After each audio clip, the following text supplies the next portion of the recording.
Welcome, everybody, to another edition of Millennials Are Killing Capitalism Live. It's great to be with you again this morning. Please take, well, I guess afternoon where I am now. Please take a minute and, excuse me, please take a minute and like, share, subscribe the video, invite other folks to join into this conversation. Also, if you get something out of it afterwards, make sure to share it with folks afterwards. Looking forward to this discussion today. I'm really excited to talk to our guest who I've had the pleasure of meeting before, and is just a brilliant thinker and organizer. And I'll be really excited to hear some of the history that he's going to lay out in context as well. Of course, if you like the work we do, support us on Patreon or buy me a coffee or through YouTube, however you like to do that.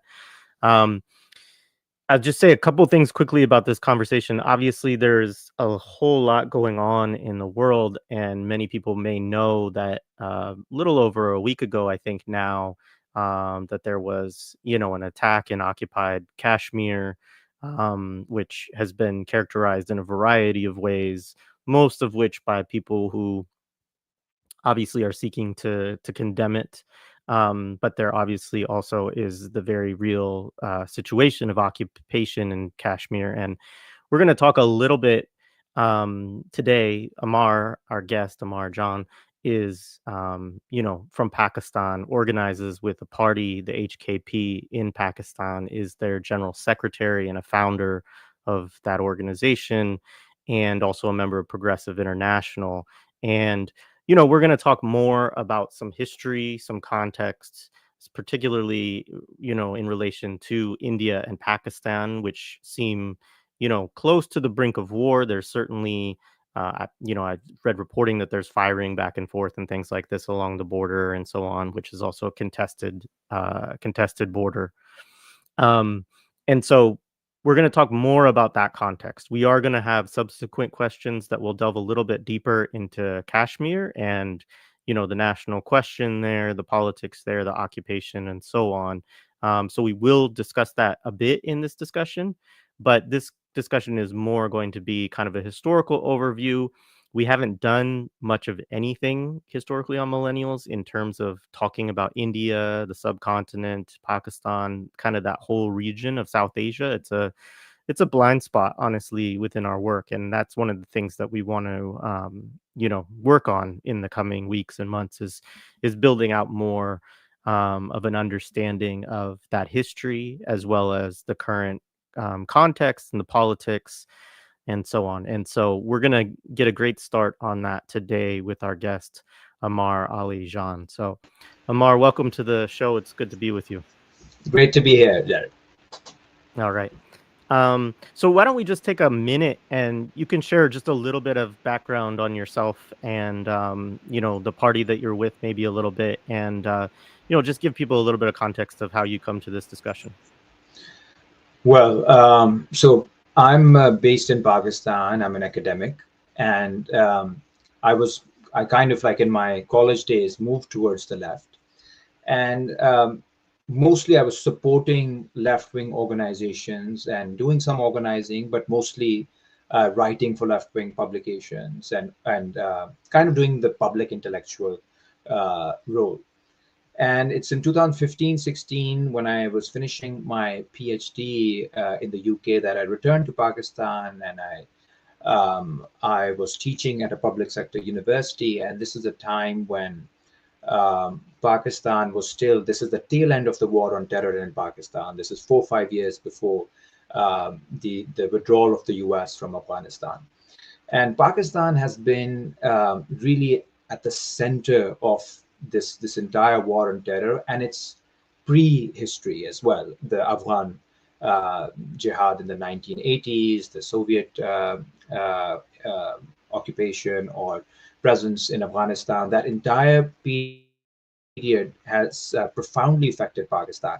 And the impact of these wars is always felt in universities, because universities are sites where, of course, people ask difficult questions, as you're finding out.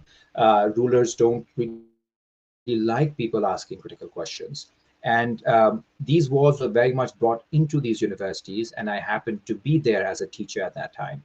And as a result, I was fired from a university I was then also very closely aligned to a student movement that erupted in 2019 by some brilliant students in Pakistan.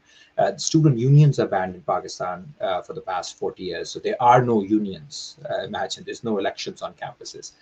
Um, and I noticed how, because of the war on terror, there was a securitization and militarization of university campuses. So you had uh, secret agencies that were involved on campuses, and I saw all kinds of authoritarian tendencies that were really trying to curb any kind of free speech or critical thinking on campuses. And eventually, I was kicked out of another university, and this time I had a sedition case on me, which is a colonial law, sedition law, which carries the life sentence. And it's at that point that these group of students who were very active and who were building these organic links with trade unionists, with farmers, with women's organizations, they began thinking about forming a political party, and I was very much part of it. My academic career kind of was foreclosed. No university or even school would give me a job after this incredible record that I had of teaching at these universities, but also being declared an agitator, someone who's trying to corrupt the youth, which I take as a badge of honor. I still have the case, the sedition case that we're fighting.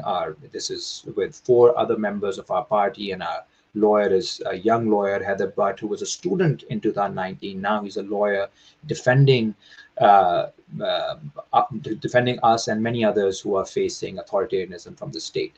And that is how in 2022, 2023, we formed a political party called the Haqooq-e-Khalq Party, the People's Rights Party.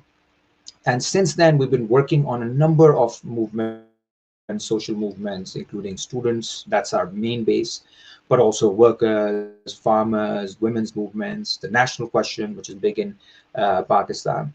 And it is kind of a process of rebuilding the left after the fall of the Soviet Union. And I think in the last few years, Haqooq-e-Khalq Party, also our fraternal party, Mazdoor Kisan Party, led by Taimur Rahman, who's another brilliant activist, academic, and also a number of other social movements that are becoming strong. We're seeing a revival of the left after many decades, and it's very exciting to be part of that project. Awesome. Thank you for that overview.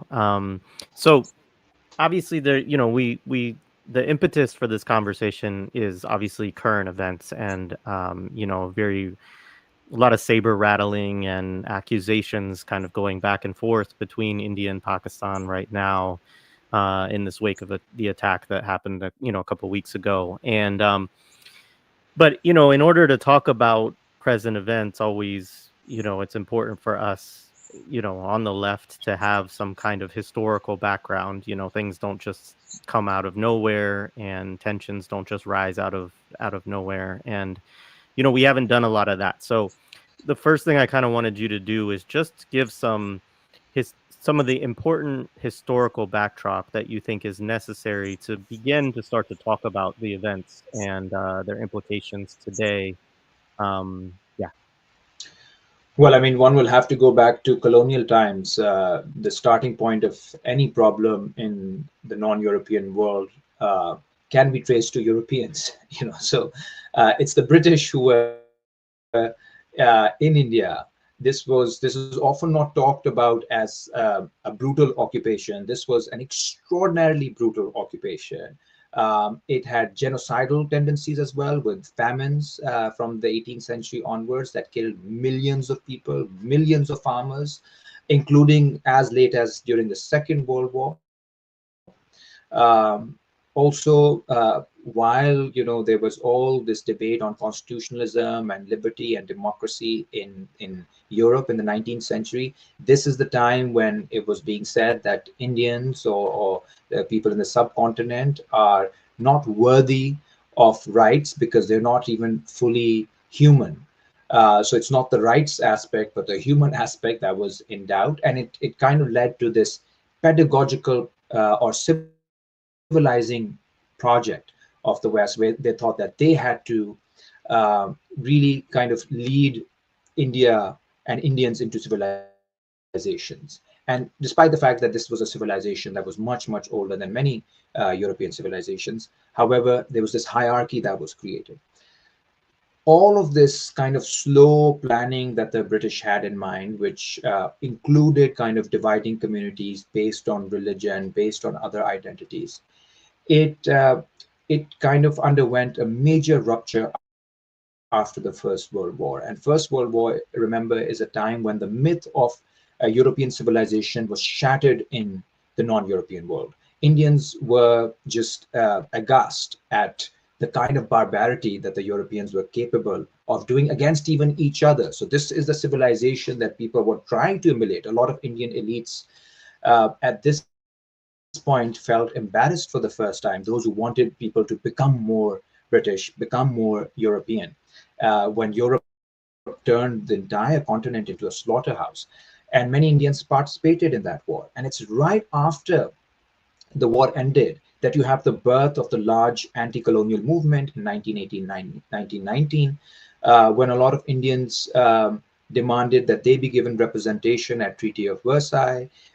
They demanded that they be given more civil rights, more political rights, which then led to this horrific event in 1919 in Amritsar, where the British killed a number of people who had gathered there for a festival. There was martial law. Nobody was allowed to gather in public places. But General Dyer, this very terrible figure in our history, he ordered his troops to fire upon ordinary people who had gathered at the festival. And that is the moment of the birth of the mass anti-colonial movement. That's when Gandhi becomes a celebrity. That's when the Muslim leaders, Maulana Muhammad Ali Johar and others, who become celebrities. Nehru becomes an important player in the 1920s, 30s. So this is the birth of modern South Asia in some ways. It is in opposition to colonial rule. However, at the very beginning, it is a divided anti-colonialism. You have the majoritarian nationalism, anti-colonialism, which consciously or subconsciously was imagining India in its majoritarian kind of view, with Hindus occupying the majority position. And then you had Muslims who were in this very contradictory position where they had been ruling. Uh, I mean, not they, it's not like ordinary Muslims are ruling, but there were Muslim empires in India for a very long time, who now thought after the defeat of the Ottomans that the Indian Muslims will lead the Muslim world, but they were a minority as well inside India. So it kind of created this bizarre contradiction for them that they were trying to navigate. And then you had the formation of the Communist Party in the 1920s, which said, well, there's a class question that both these nationalist movements are ignoring, and hence they kind of started organizing among farmers and peasants. Now, there's always a lot of overlap between these three, but also severe tensions. And it's a tedious history of the 1930s, 40s, which eventually lead to this point where the Muslim majority provinces, they organize themselves around the Muslim League, All India Muslim League, and demand a separate country. And the Congress Party, led by Gandhi and Nehru, are they move towards India, and the subcontinent is then split.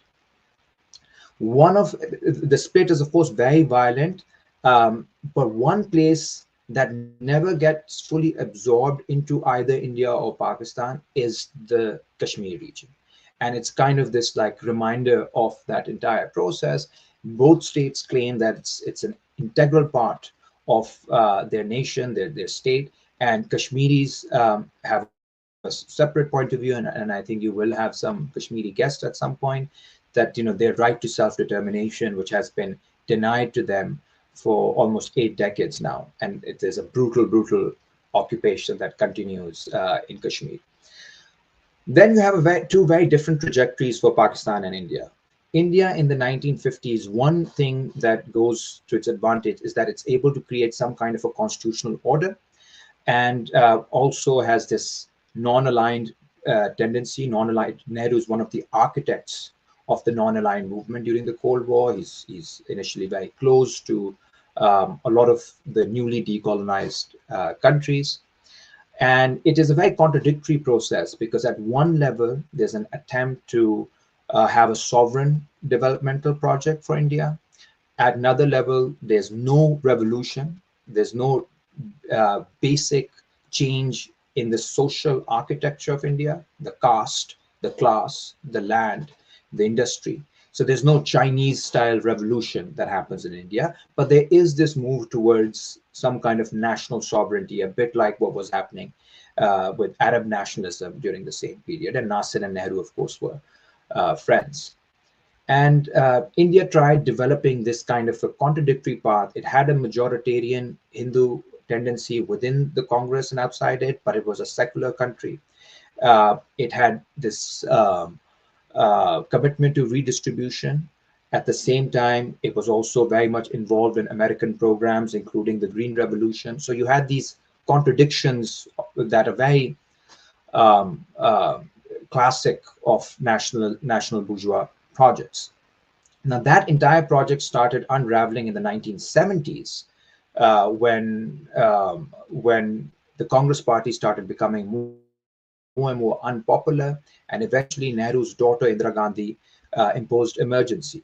And it's at that's in 1975, and it's at that point that you have the emergence of new challenges. Caste politics becomes very important. Communist politics, including the Maoist Naxalite struggle, becomes very important. But you also have this other tendency that emerges, which was always there, but really now has the opportunity to become a mainstream tendency, and that is the Hindu nationalism. The Hindu nationalist movement of the Bharatiya Janata Party. In 1984, they only had 2 seats. But in the 1980s, 1990s, what can be called a counter-revolution of the elites. This is Ijaz Ahmed, the famous Marxist, called it a counter-revolution of the elites. They were able to make a deal with large corporations who were becoming very important after India opened up its economy in the 1990s. And for mass mobilization, it used the issue of religion. And the famous incident is the 1991-92 destruction of the Babri Mosque, in which mobs attacked a mosque and destroyed it, claiming that it was the birthplace of Ram, the uh, uh, a sacred figure in Hindu religion. And that kind of then shifted Indian politics further and further to the far right. 2002, this one chief minister in Gujarat, he ends up orchestrating mass communal violence in Gujarat province, killing thousands, at least 1,000 Muslims, impacting many more. And the US actually had him on a visa restriction. He was not allowed to enter the US. This guy was Narendra Modi. And by 2014, this marginal figure becomes the most popular figure in India and wins the elections by a heavy margin. And for him, anti-Muslim and anti-Pakistan politics is almost a necessity, because that's how the entire hysteria has been carved out. It's an electoral strategy, it is a political strategy. So that's India.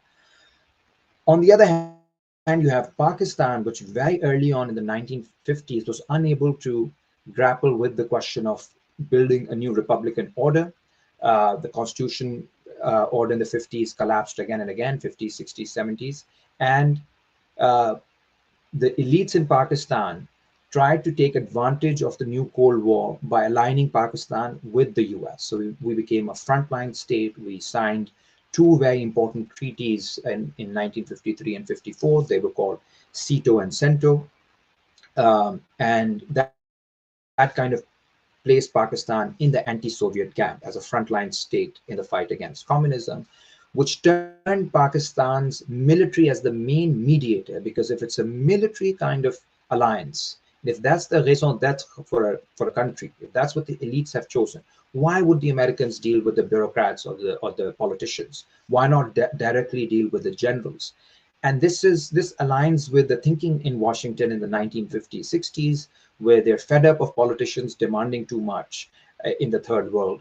and they start moving towards militaries. This happens in the Philippines, this happens in Greece, this happens in Pakistan, in Indonesia, in Argentina, Brazil. All there's an entire architecture of repression, counterinsurgency, counter-revolution, and dictatorship that is backed by Washington during this period, and Pakistan is very much part of that story.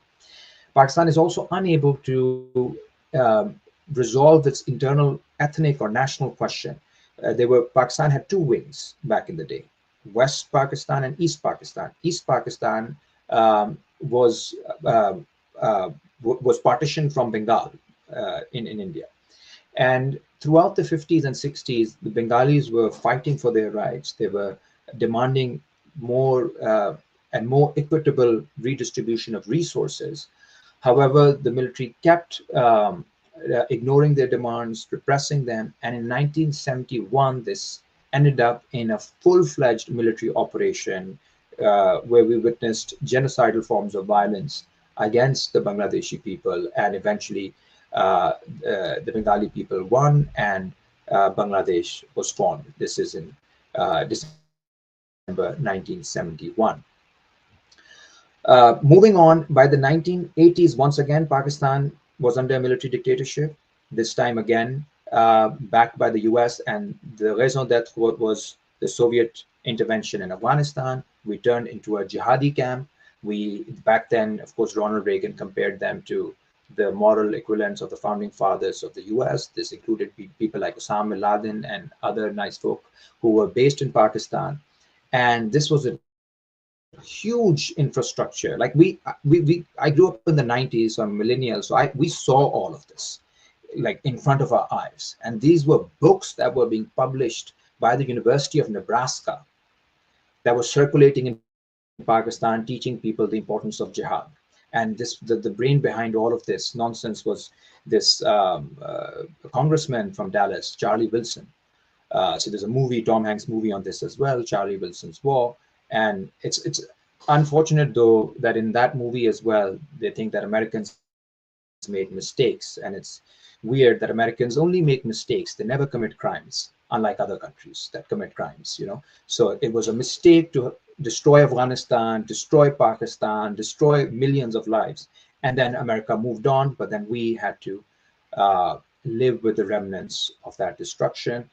That meant more militarization, and eventually it boomeranged into 9/11, where again the US supported another round of military dictatorship, this time of General Musharraf.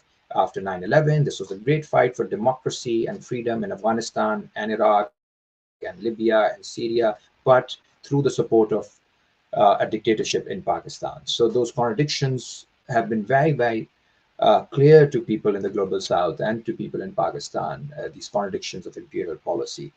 And that then brings us to the current situation in Pakistan, where Pakistan failed to industrialize. We missed out in the 80s and the 90s.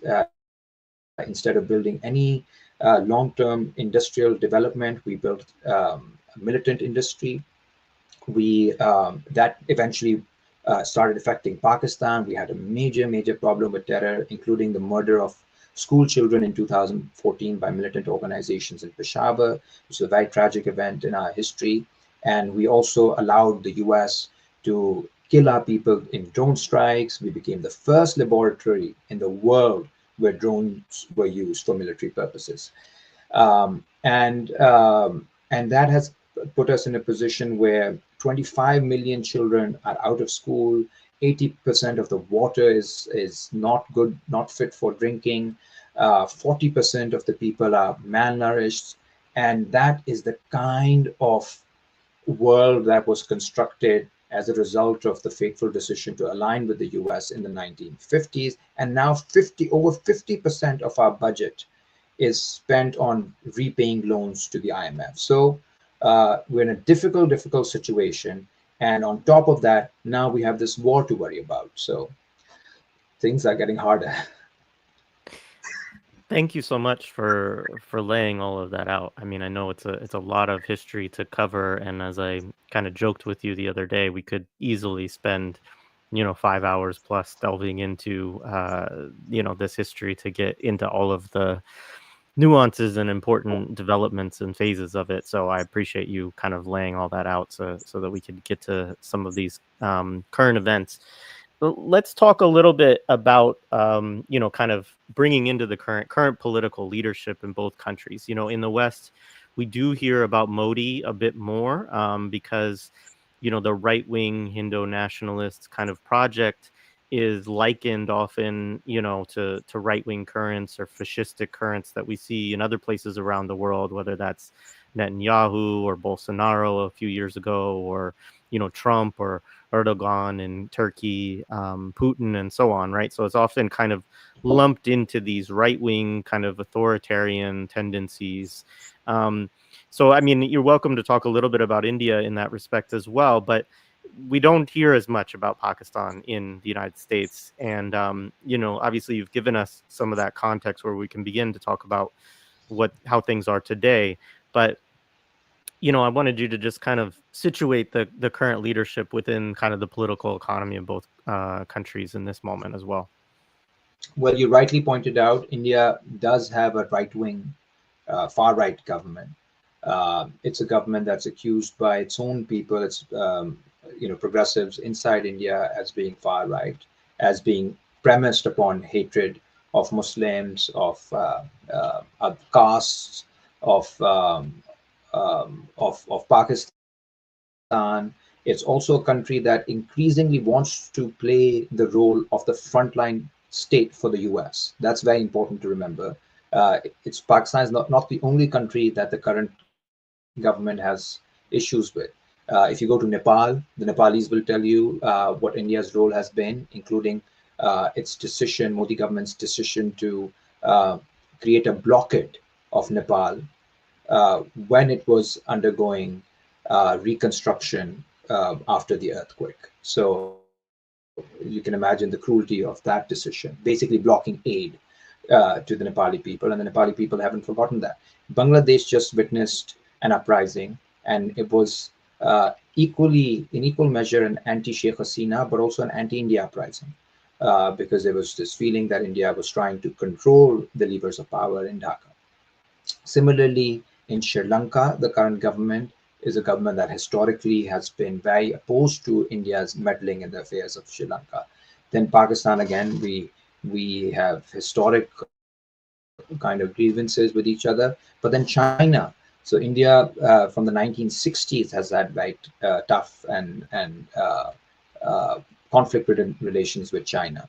And this latest visit by J.D. Vance, Vice President, to India um, is part of this kind of strategy to create India as a counter hegemon in the region.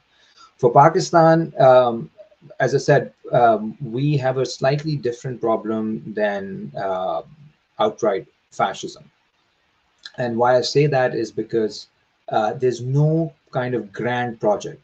Fascism requires some kind of a grand mobilization for this kind of a horizon that you want to reach, even though it's like a terrible, insular, punishing horizon, but nonetheless, it is a project around which people are mobilized. We, on the other hand, kind of placed our future in the hands of international institutions, whether it was these military alliances, whether it's the IMF, WTO, World Bank.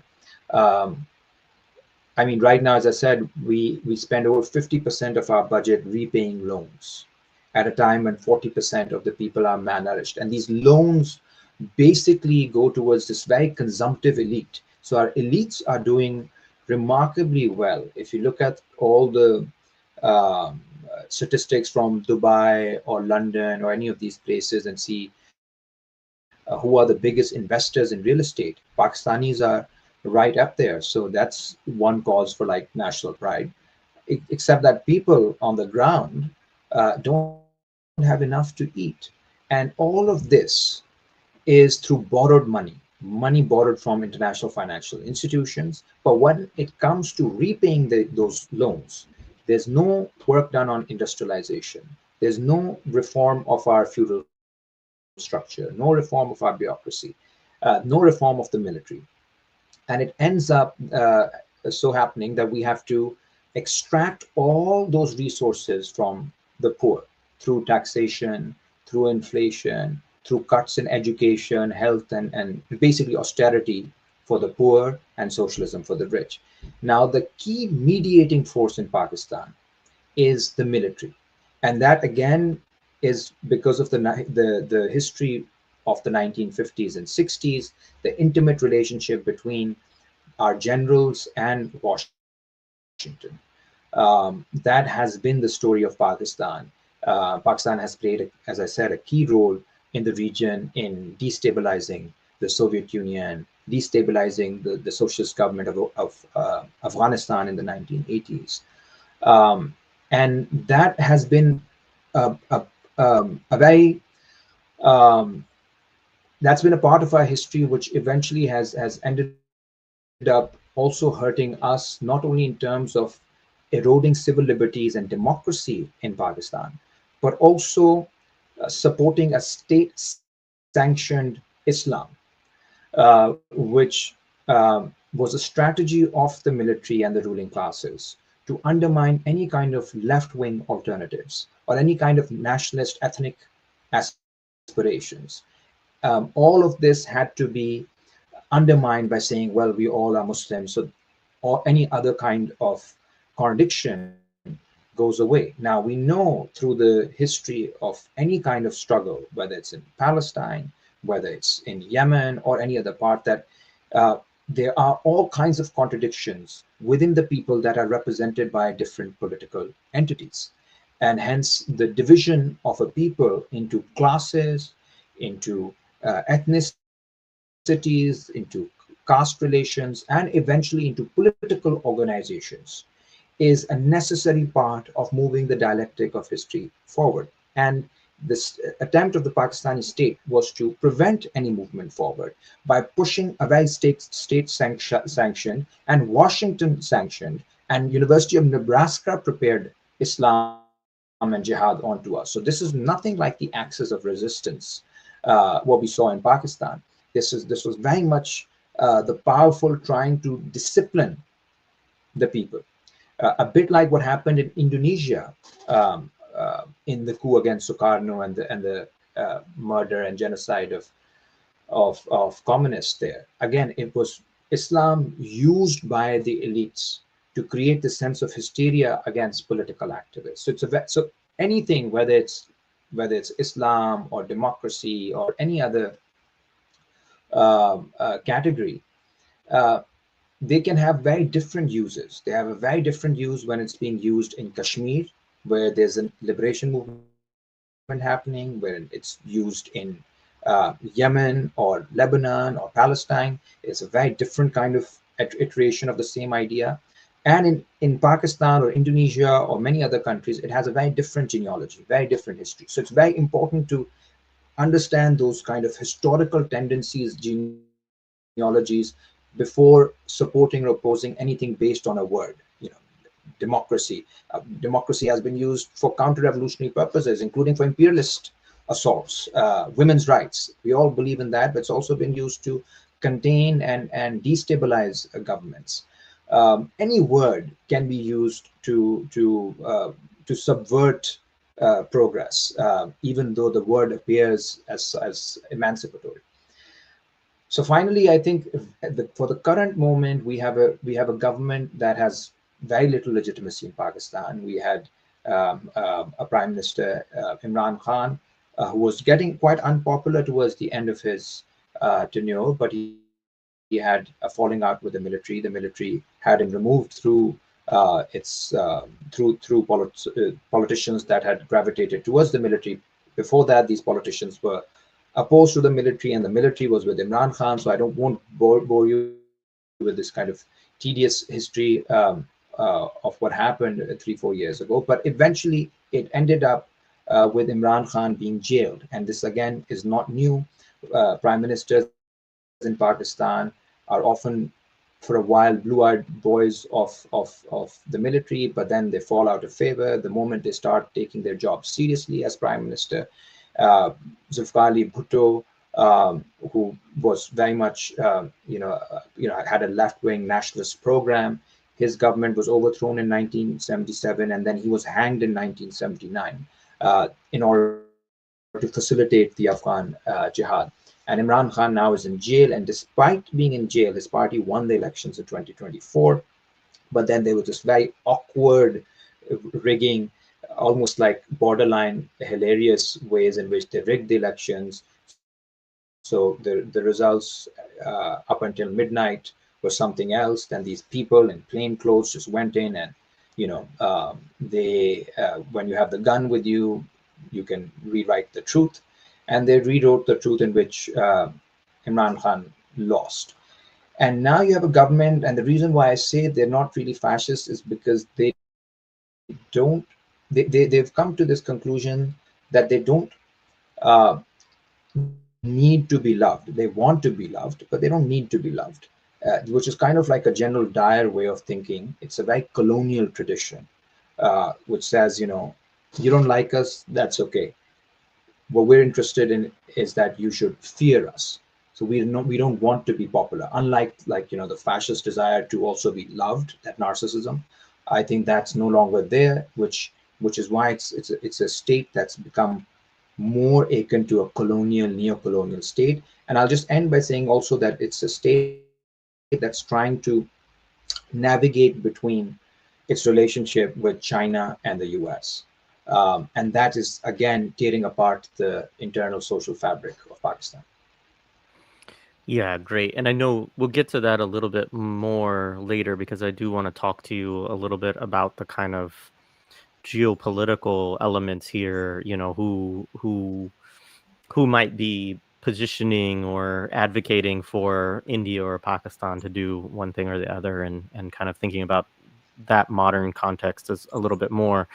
I do want to talk a little bit about the current kind of military uh, climate, which is that obviously, as I mentioned, there was this attack in Kashmir.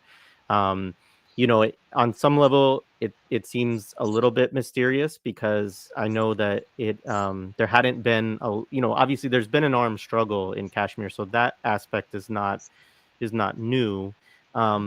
But there hadn't been attacks, certainly of this kind of scale, in several years now, and some reporting I had read that nobody had taken responsibility, but then I read some other reporting that says that the resistance front has taken responsibility, and I don't know where all of that lands. But India, of course, was very quick to blame Pakistan for sponsoring, abetting, being basically responsible for this attack. And then obviously I read something about the water treaty being suspended potentially, and then also in Kashmir a lot of people having to build like basically bunkers and things like that to prepare for military siege perhaps and things like this. And so could you just talk a little bit about the fallout from this event and where things seem to sit now? Well, I mean, just to make it clear, as I said earlier, I'm someone who's facing a sedition case at the hands of the Pakistani state. But on this question, I just think the Indian government seems to be totally out of line. The war hysteria is not coming from Pakistan; it's coming from India. Um, the violation, the violence, the repression, its most brutal forms are happening in the Indian occupied Kashmir. And I think the electoral advantages of any kind of tension with Pakistan or between India and Pakistan, uh, the electoral gains will be for the BJP, Modi's party. As I said, Pakistani state has almost freed itself from electoral calculations because they can change results. So it's very much an Indian issue at this moment. And to give you a bit of a background on this, I mean, there's this 60, 70 years of colonial occupation. I mean, you can say 48. That's when the war happened between India and Pakistan, and India occupied Kashmir. And in the 1980s, that's when you have the start of the armed struggle in India, in Indian held Kashmir. and that's partly because a lot of Kashmiris felt betrayed over the rigging of they accused India of rigging the elections, and felt that the parliamentary role is kind of foreclosed. And that's something that's also happening in other parts of India at the time with the Naxalite movement that you might have heard of, the Maoist movement that felt that uh, the parliamentary road is no longer a viable one in India. Now, in Kashmir, that was a much deeper issue because Kashmiris never felt, from all that we know, and there's excellent work by a number of scholars that I can share at the end on the kind of settler colonial project that India was trying to do in Kashmir.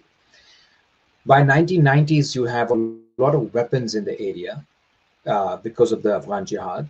You have all these networks, some of them state-run in Pakistan, some of them actually unofficial, informal.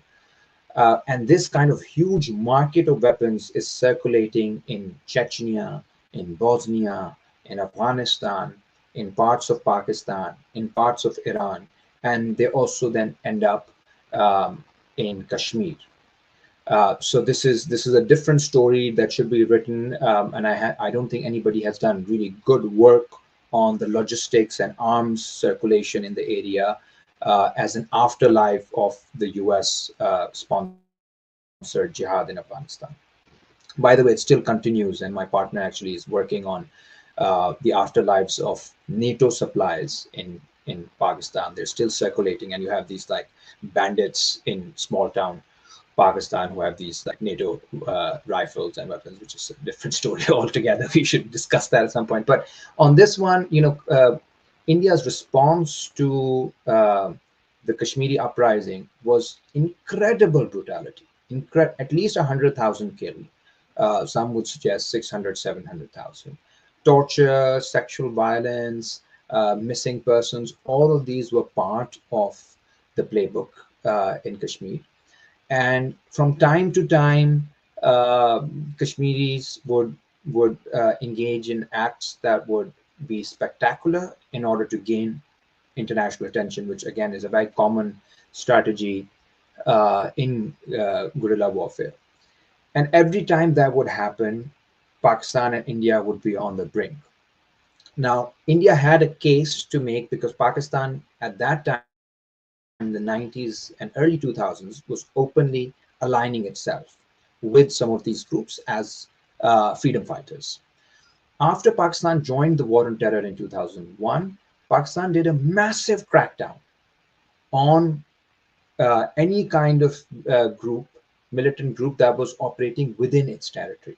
So it said if you want to fight, you can fight in Afghanistan, Kashmir, wherever you want to go, but not inside Pakistan, which then kind of led to a huge internal crisis, including guerrilla wars, loss of territory, and suicide bombings across Pakistan. I was a school student growing up in Pakistan when suicide bombings were very common. Over 70,000 people got killed in the war on terror. These are civilians that I'm talking about, 70,000. Um, and there's a lot of trauma. I mean, one of our major political leaders, Benazir Bhutto, was also killed by a militant group. So this became very much an internal war. And Pakistan has been trying to distance, discipline, repress these groups in different ways. But there's a problem. There, there's so many informal networks that were created in the 80s. It is not possible for any country, let alone a country with the kind of state capacity, feeble state capacity that Pakistan has, to completely control all of them. NATO couldn't do that in Afghanistan. You see, all superpowers, European, American, present in Afghanistan could not do that. They in fact left their weapons and ran for their lives. So it's a very difficult terrain. And this incident that has happened, there was another incident in Pulwama in 2019, which conveniently happened right before an election and ensured Modi's victory. A lot of people inside India claimed it could be a false flag. And this one, the Pahalgam attack, this Freedom Front that you were talking about, nobody had heard of this organization. So God knows what this all. That's why people are saying nobody is claiming it. Is because it's kind of like some new group. We can form a group and claim that we did it. Nobody knows who these people are, and this. I think I do believe. Officials of the Pakistani government were bewildered by who these people are, why they've done it, and this is a very bad time for Pakistan. We already have tense relations with Afghanistan. There is an internal insurgency that is gaining pace in Balochistan, where, of course, Pakistan has had a very brutal record in terms of missing persons and other things that we've, policies that our state has carried out. But that insurgency is growing. Then we have tough relations with Iran, and in such a situation, for us to try to conquer India would be a ridiculous idea. So I don't think anybody is even thinking about that in Pakistan. So government officials are kind of weirded out by what India is saying. They've offered an investigation, a joint investigation.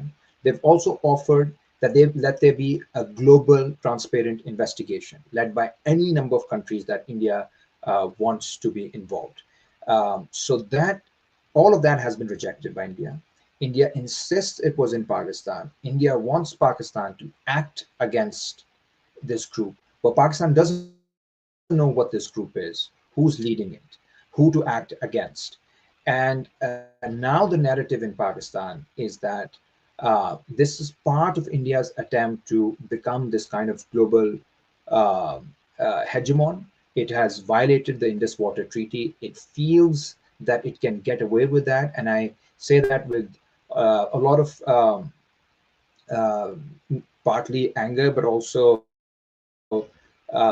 sorrow that India, which was a friend of the Palestinian people at one point in time, now has a very, very tight relationship, very close relationship with Israel. If you follow social media, the Hindutva folks are in love with Zionism. The Hindutva Zionist link is a very real, kind of a palpable part of the imagination. And they tried creating this event, the Pahalgam event, uh, as a 7th October. This is our 7th October. We've suffered a 7th October. And the lies are almost even worse than what the Zionist regime said about the 7th October, because at least there was an attack and was claimed by a popular group, and a lot of other groups supported it. Here, like, there's literally everybody is just confused by who are they going after, and then they're throwing a tantrum that, well, the world is not listening to us, and even liberal journalists are like, JD Vance, the Americans, they supported Israel, but why can't they support us? Why is Indian blood not equal to white blood? So kind of like this warped anti-colonialism coming in as well, that uh, being equal means having the equal right of committing genocide. So it's like a very weird kind of anti-colonialism that we're seeing. So all in all, I think it's the problem with this fantasy is that India is actually not as powerful as the West or Israel or anything.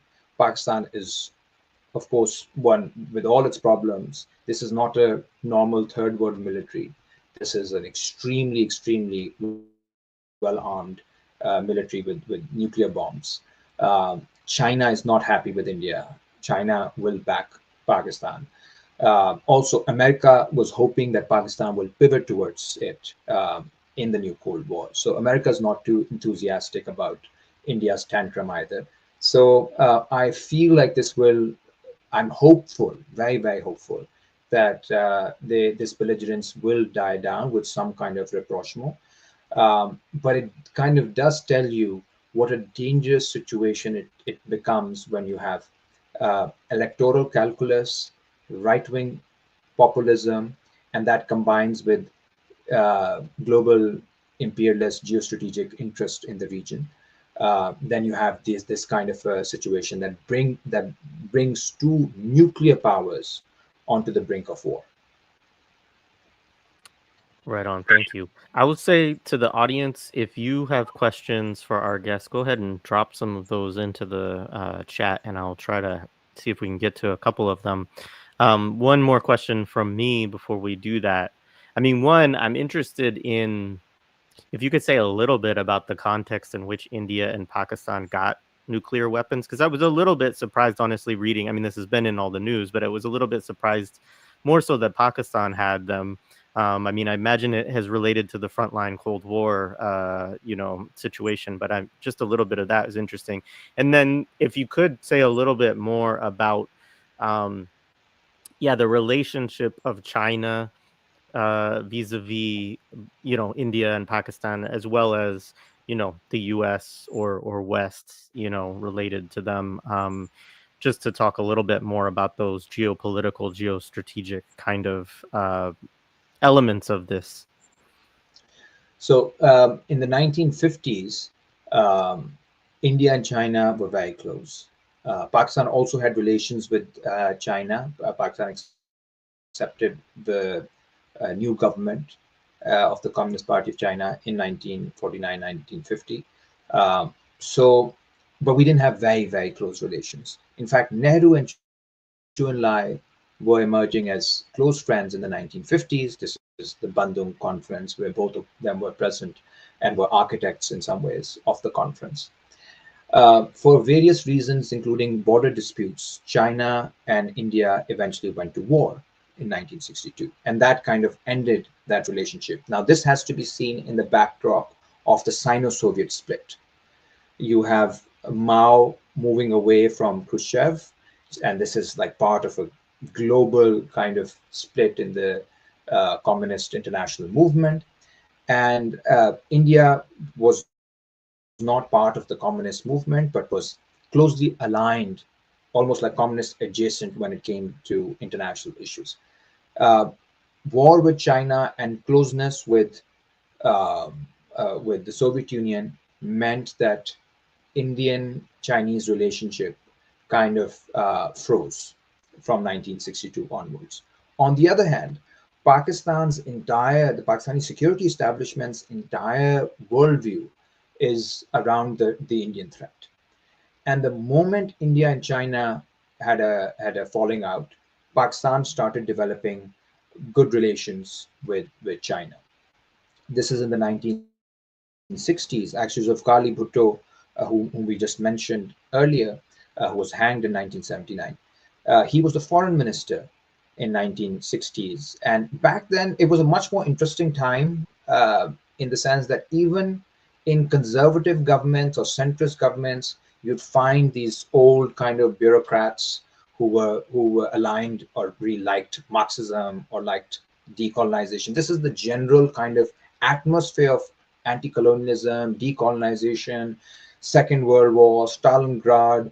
These things were very much part of the imagination of that entire generation. So there was a lot of sympathy. Mao, for example, I mean, my parents who had nothing to do with communism, they just love Mao. Just the idea of someone from Asia standing up to the white man.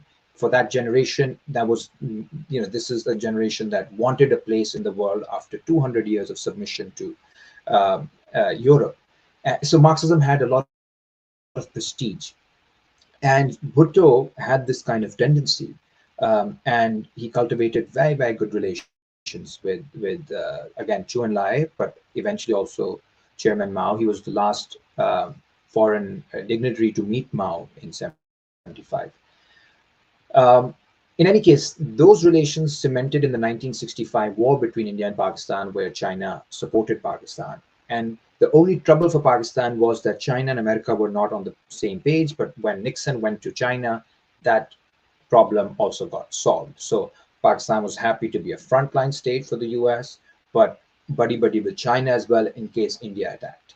That was kind of the strategic prism in which Pakistan was operating for the last 50, 60 years.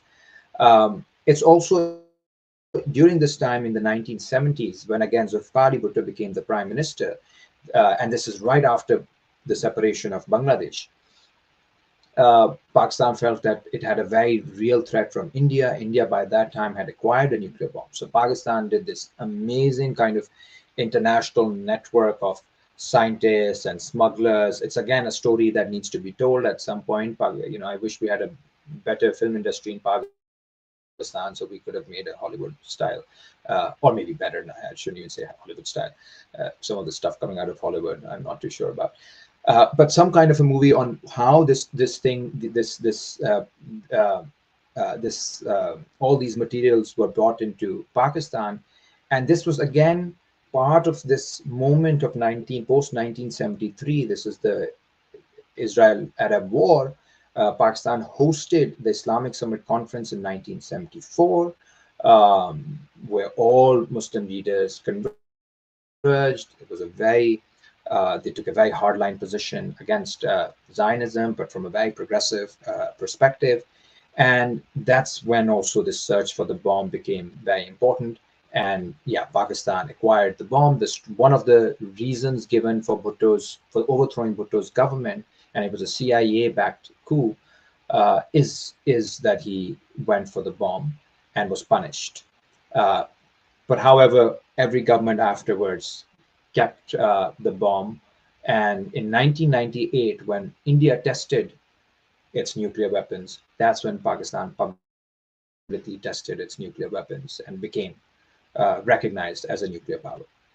Anyhow, the problem now for Pakistan is that this strategy that we had for the last 50, 60 years, where we could make China and US, relations with China and US work for Pakistan, um, because it seemed like there's no outright tension between the two, that moment has ended.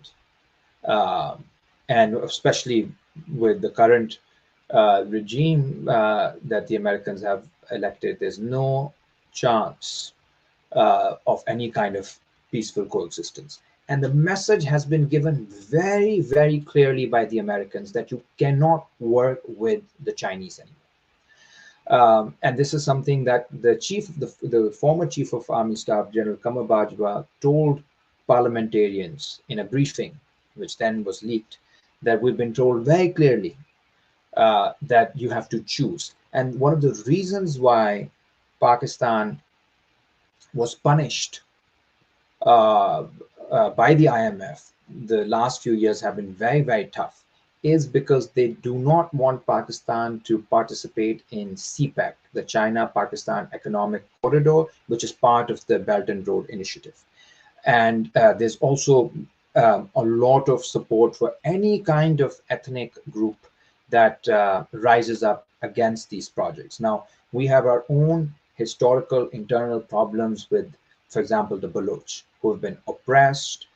There's been a lot of violence. One of the reasons why our party is often targeted by the state is because we talk about Baloch rights. And that's part of the reason why they have a sedition case on me. However, these internal tensions are used by imperialists for their purposes as well, and that's something we also have to be very careful of. This is a very complex web of relations in which we find ourselves, countries of the third world, where imperialism and rivalries, geopolitical rivalries, are so important. So there's a lot of money being spent to derail CPEC. The IMF and all kinds of monetary incentives and punishments are being used, carrots and sticks, to ensure that Pakistan moves away from China. And one of the things that that's part of the discussion in Pakistan, and I think it's a correct analysis, is that not only does the US want Pakistan to move out of the alliance with China, but it also wants Pakistan to play an active role in stoking religious militancy inside China. So you've probably heard of the Uyghur issue and Xinjiang. Part of the circulation of weapons that happened in the 80s, one of the places where these weapons went were Xinjiang. And that's when it becomes a major issue in the US as well. It's picked up by the State Department in the early 90s as a flashpoint. Chechnya, the Biden administration, for example, while committing genocide in Gaza and before that destroying Libya and Yemen and Syria and Iraq and Afghanistan and a bunch of other countries.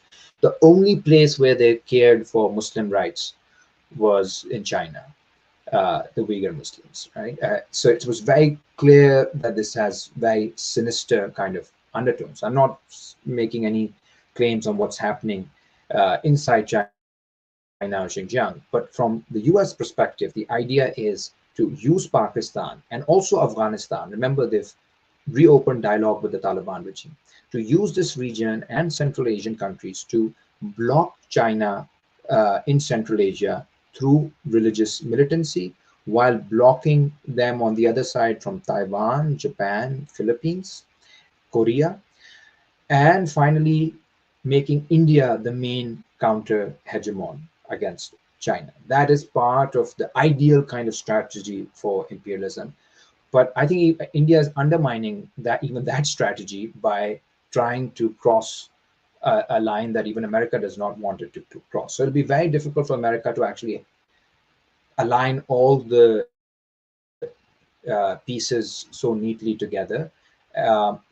So finally, I think it's the intensity of imperialist aggression in the region will increase, and the need for anti-imperialist politics inside South Asia, solidarity across borders, and international solidarity for the region will be required. Thank you for that overview. Yeah, I mean, as you were talking about that, the issue of the U.S. supporting certain minority groups and so on, like one of the things that come to mind is Autumn Gadachu. She wrote this book, World Making After Empire: The Rise and Fall of Mhm. Self-Determination. And one of the things that she talks about is in the Congo, how the West and the U.S. specifically sponsored the issue of Katanga. I think I have that right. Katanga self-determination, or the self-determination of the people in the Katanga region of the Congo, and that this was, it was kind of this moment too, because historically on the left, they're the supporting the self-determination of peoples, of nations, right, has been a key, kind of rallying cry, and one of the ways in which the communist movement historically supported anti-colonial nationalism and so on. But there do become these very thorny questions, these difficult debates as to, what constitutes a nation. All of these nations have colonial borders as well. There are a lot of different groups, ethnic groups, and nations that are oppressed, of course, by the post-colonial or anti-colonial states as well, or don't have equal share, and or also just for different reasons want their own political autonomy and so on. And it's a challenging thing to talk about because, of course, we want to ensure that all people in the world have the best situation that they can, of course, but also it is something that feeling that we have towards that is something that can be weaponized also by imperialism to say, okay, well, we're going to support this group over here against this country because it's a Mhm. geopolitical or a geostrategic interest of ours. And I think that is one of the things that makes some of these conversations quite complicated sometimes. You know, Um, and so let me see. You've got one thing to Yeah, add go ahead. here. Go ahead. You have this amazing book behind you, Western Marxism, Lusoldo. And Lusoldo makes this argument in his class struggle book, and I think it's a very correct argument that in most cases, people, when dealing with a concrete situation, the tragedy of political decisions is that you have to create a hierarchy of freedoms to see what is the principal contradiction at the moment, what needs to wait, what is secondary. I mean, this is all, of course, um, if you happen to be in a group that's been placed in the secondary or tertiary kind of contradiction, then that, of course, it sucks. But in a larger kind of a geopolitical situation, but also this broader kind of contradictions that are presenting themselves, um, one has to make very, very difficult choices. So, for example, in Iraq, if the US is using the question of democracy or the question of Kurdish rights, or in Afghanistan, they were using human rights, women's rights, democracy. Are these words that should sway us? because those are very real demands of people on the ground. People do want human rights. Many people may want democracy, but do we really believe Rubio is interested in giving democracy to anyone when he probably wants democracy to end even in the US? I mean, it's kind of like these are you're right, these are difficult questions, which is why being on the left cannot simply be a moralistic kind of a position where you're generally saying, we're always with the oppressed people. Because if you do take a certain position, consciously, you're of course taking a position which is one against oppression, but the consequences could be that it could lead to a lot more destruction, oppression, repression, regression that you did not intend. So if the goal of imperialism in the current moment in the Middle East and in the Muslim world is to destroy state sovereignty, which I think it is, for the last 15, 20 years, the way we've seen them destroy one country after another, and there's been no Marshall Plan, the way they used the Marshall Plan to rebuild Europe, no Marshall Plan for Afghanistan, for Iraq, for Libya. Do you remember that war in Libya where everybody was like, this, we have to go, and the darling of liberals, Hillary Clinton, she said, we came, we saw, he died. Um, in America, nobody even remembers that America fought a war, and it's been like, what, 10, 12 years? Then Syria, Yemen, everywhere. It's a destruction of states that America aims to do. It can be through war, it can be through sanctions, it can be through austerity, and this is in preparation for the coming battles with China. If that is a correct kind of assessment, then that would mean that one should uh, organize one's thoughts and one's political strategy, considering what the counter revolution uh, plans to do. That doesn't mean one says, okay, all these, now that we have this big one contradiction, too bad for all the other contradictions.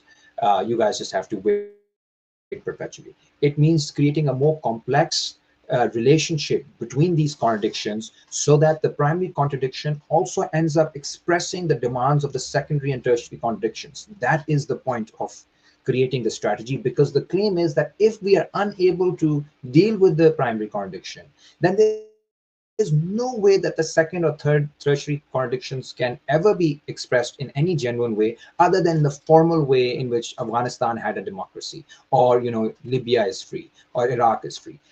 All of these demands will be reduced to the formal level. But if at the concrete level we want these demands to be met, then the principal contradiction has to be taken very, very seriously and must become the vehicle for expressing other contradictions. Appreciated. Thank you. All right. So I do have a couple questions from the chat. So someone asked, apologies. We didn't touch on this much. So outside, what would you say these tensions, the potential impact of them is on Nepal, or is there a potential impact? Is basically the question.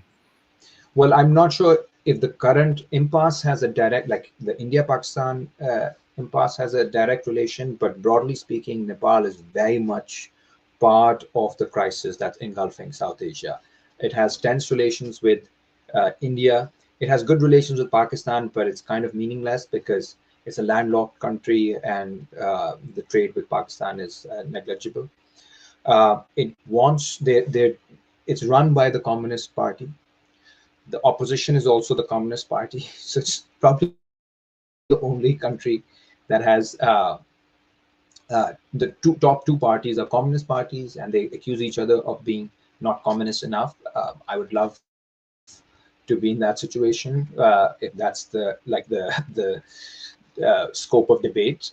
So you really, it's kind of like America but inverted. America has two similar parties who are accusing each other of not being capitalist enough or democratic enough or whatever, or American enough. And so Nepal has this amazing history of mass struggles, amazing history. While all of subcontinent is moving towards right-wing nationalism and religious fundamentalism, Nepal, by the way, is the only place where we can meet Indians in South Asia. Sri Lanka being the other, but Nepal is the most frequented place by Pakistanis. If there's any conference on South Asia, we always do it in Kathmandu, where Indians, and because Indians can't come to Pakistan, Pakistanis can't go to India. And right now, Nepal is split between China, India, and the US. China is proposing plans as part of the BRI for Nepal. The US wants Nepal to be in its camp. And practically speaking, it's very much, it relies on India, because the only kind of port that Nepal has is via India for exports. So it's that kind of tension that's very much part of the Nepali public sphere. But I do believe that, I would love to, or some Nepali comrade could do that, to talk about uh, the incredible history of left-wing struggles and mass struggles in Nepal, and the way the current government is trying to navigate between these three powers. And I think there's this understanding that the deal that China is giving us is quite attractive, but there are path dependencies from the past that cannot be ignored overnight. So switching will take time and it'll be painful, and in the interim, you have this crisis that keeps intensifying. Yeah, thank you. Someone asked if you could speak to the formidable work of HKP, the party that you're a part of, making a difference in the Pakistani political sphere. How is it creating political space it needs to operate? Yes, people know us as the people who were part of the student movement, and so we're getting a lot of young people towards the left after a very long time. And I'm very proud to say that there's been a very good organic relationship being created between student groups and workers and farmers organizations. So we just had a pretty big event for farmers' rights in April, and there's another event happening in 2 days. This is rural Punjab, and one of the big issues that's taking place in Pakistan right now is this Pakistan Green Initiative. Now, it's not a very green initiative. It's basically this attempt by the military to sell off lands to Gulf countries for their agricultural needs, and that means taking away lands from farmers in Punjab. It also means diverting the river to these canals, the river Indus, to these canals for basically creating fertile lands out of deserts, which is totally a ridiculous fantasy. But what it does is it destroys the ecology of Sindh, which is one of our largest provinces. And there's a big movement that has taken place in Sindh, and now it's coming to Punjab, uh, both in defense of ecology and in defense of farmers' rights. And we've been very, very involved in that. There's another political leader who's not in any party but works very closely with us. He's the grandson of Zulfikar Ali Bhutto, uh, and his name is Zulfikar Ali Bhutto Jr. So that's the name can tell you what family he belongs to.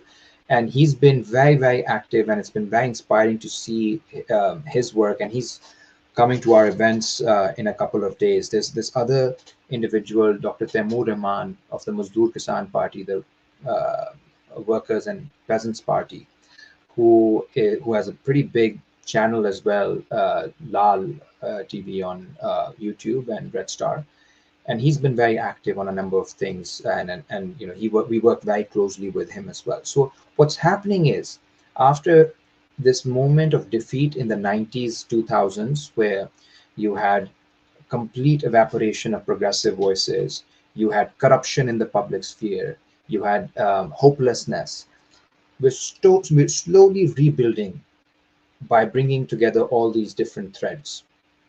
um, I'm very optimistic. One, because I think it takes no brains or guts to be pessimistic. The situation generally always is a bit pessimistic. So, the job of like thinkers and activists is to see elements of hope. And I feel the kind of response these social movements are receiving in Pakistan. The Canal movement, the farmers movement, the students who are organizing. Then there are big movements in Balochistan against the missing persons and forced disappearances and others. Mahrang Baloch is one activist who's been very active. There's this big movement among Pashtuns called the Pashtun Tahaffuz movement. It's a very interesting movement because it is now becoming, it stems out of the destruction caused by the Afghan jihad of the 1980s, then the war on terror, and now it's kind of like the frontline defense against any new US-led war in the region, US or Pakistani military-led war in the region. So this kind of, these movements embody not just the pain of the people of the region, but also the wisdom that we've gained after decades and decades of dealing with different imperialist forces, with regional actors, sorting out our internal differences. And I feel a lot of people are, of course, very pessimistic about the situation, but this is a country of 250 million people where people are very upset and discontented with there's a lot of discontent with the ruling classes, and people are willing to listen to ideas that 40 years ago probably they were not willing to, including ideas of socialism, ideas of redistribution of resources, democracy. And that is an excellent starting point for building a grand project. And that's exactly what we intend to do. Work among farmers, work amongst workers, students, middle classes, small businessmen, women's rights organizations. And all of that can eventually lead to the building of a political project that not only can challenge the ruling classes in Pakistan, but can also stop imperialist designs in our region, which have always been very, very destructive for our people. Yeah, thank you. Um,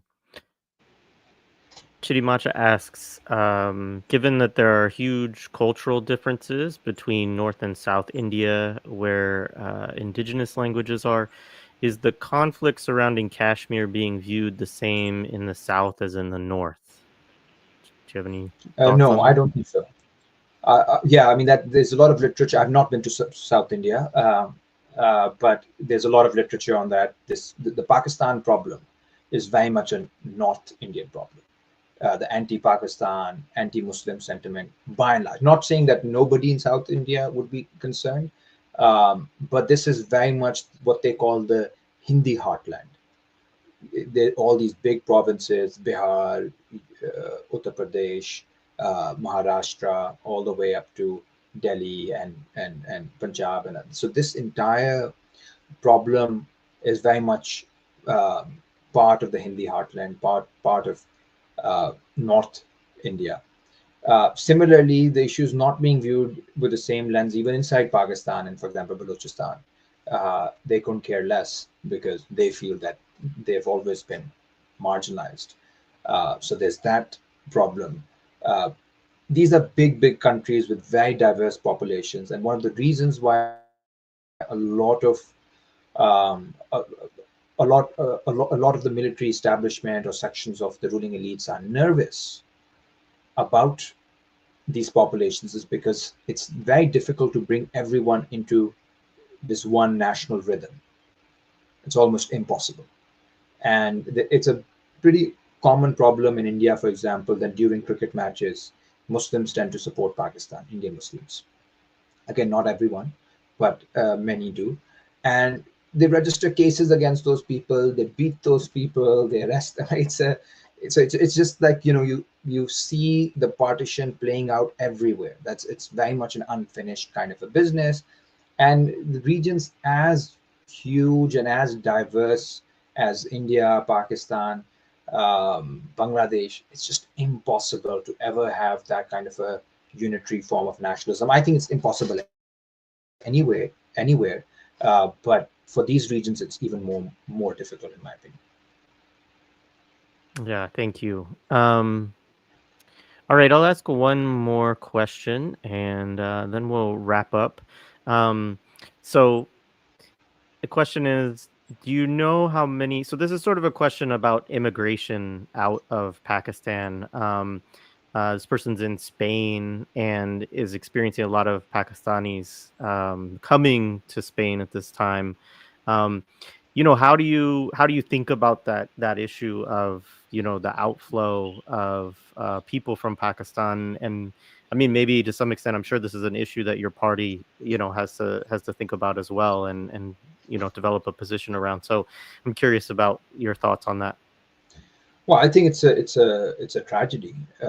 It's a tragedy that people leave their homes, uh, not because they like to be away, uh, particularly in Europe at this point, where people don't want to welcome Muslims or immigrants. People know all of that. People read the news. People know what the Trump administration is saying about Muslims. People know what the British government, what the European governments, and what the far right. All of these things um, are known to people, and yet they have to do it. So it's kind of like going on a trail of death. And you can just imagine the kind of desperation that people would have when they know that they're going to a place where people not only hate them for the color of their skin or their names or their religion, but they could get arrested and on the way, they could die. And yet people do it. That's because people don't see a future for themselves. And once again, these two worlds are very, very connected. Pakistan, countries like Pakistan and Europe, not only the colonial history. Remember, the British didn't come here on any visa or any invitation. They came, they conquered, they occupied, they looted the region. Professor Sapatnaik has an amazing scholarship on it, which says she's calculated $45 trillion were looted from the subcontinent. And now our governments have to beg for $2 billion bailouts just so that we stay afloat.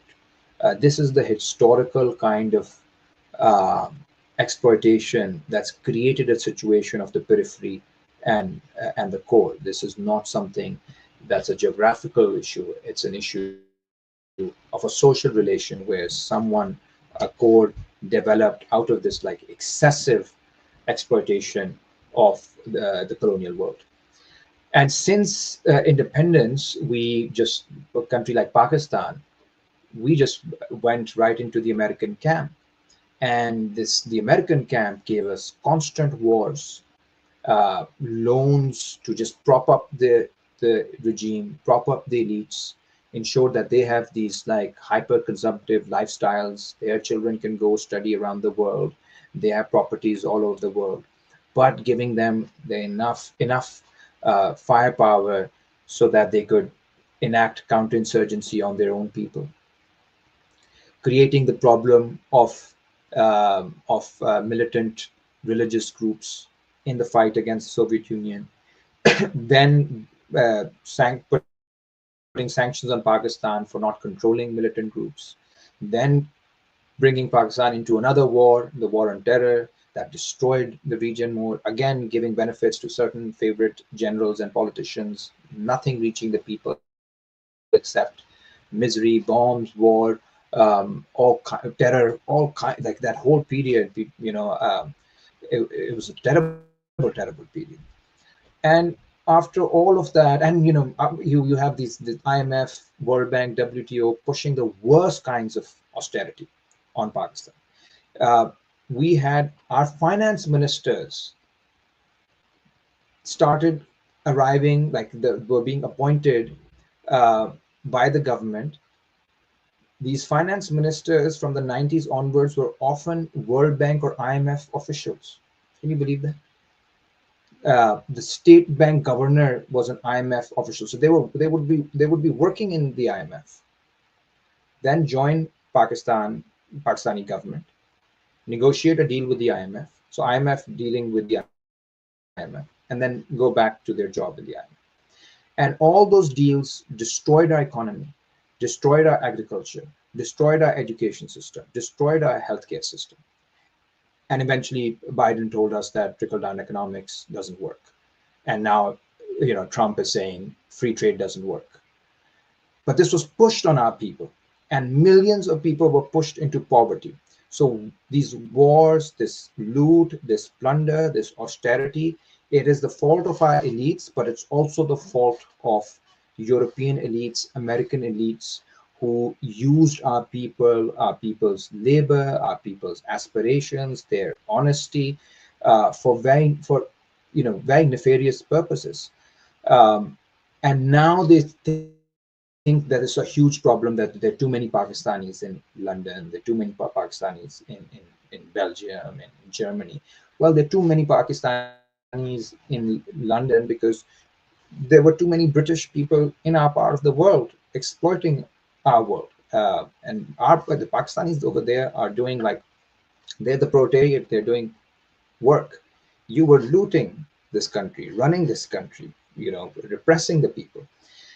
So I'll just end this by saying, we really have to treat these migrants as part of the global proletariat. It's there. This is the nomadic proletariat. That's the nature of today's proletariat. It's on the move, and it's always creating new encounters, new solidarities, and we have to see this as an opportunity. Even in Pakistan, we have a huge immigrant migrant problem with Afghan refugees, and our party was the only party that opposed the deportation of refugees, because we have to see them as humans. We have to see them as part of the proletariat. We have to see them as an opportunity to come out of our slumber and to build new alliances, new coalitions that are both local and global. And that's the only way we'll be able to fight imperialism, because the new model that they want to give us is that you guys deal with NGO work, civil society, local issues, while leave global issues to NATO and WTO and World Bank and all. Leave them to us. No, we have to build our own global imagination, and it cannot happen without the nomadic proletariat embodied in migrant labor. So it's a necessary. This alliance is a necessary alliance, not only for their freedom but also for our own redemption. It's a fantastic answer to that question. Thank you so much. All right, Ammar Jan, this has been just a great discussion. I look forward to hopefully some future discussions where we can, dig into, some more specific topics now that you've helped share a lot of this background and history with us. It's been great to be in conversation with you. Anything else that you want to say before I let us go and get us out of here? Just that I'm a big fan of millennials, and I think you're doing an amazing job. So just keep doing what you're doing. Thank you. Thanks so much, and keep going, keep doing what you're doing. Good luck in your sedition case and everything else. And yeah, it's been wonderful to have this talk with you today.